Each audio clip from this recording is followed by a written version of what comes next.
Mga boss, nakarang administrasyon kay FPRRD ay gumawa siya ng programa mga boss at ipinangako niya yon bago siya tumakbo bilang Pangulo ng ating bansang Pilipinas ang Uplan Tokhang at War on Drugs mga boss.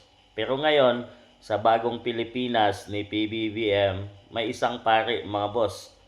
Father Flavi, hinugasan at hinalikan ang mga paa ng mga pamilya ng biktima ng EJK. Mga boss, Holy Week ngayon.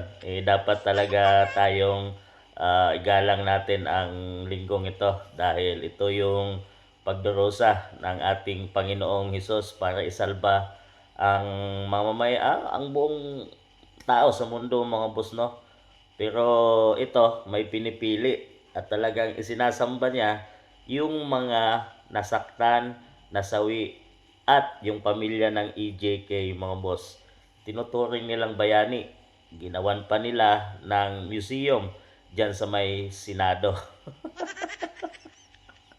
Mga boss, nakakawalang respeto kung nasaan man tong paring ito, saan man to nagmimisa ngayon, talagang magsasamba ka pa ba or magsisimba or maniniwala ka pa ba sa kanyang mga sasabihing wali or doktrina mga boss dyan sa simbahan.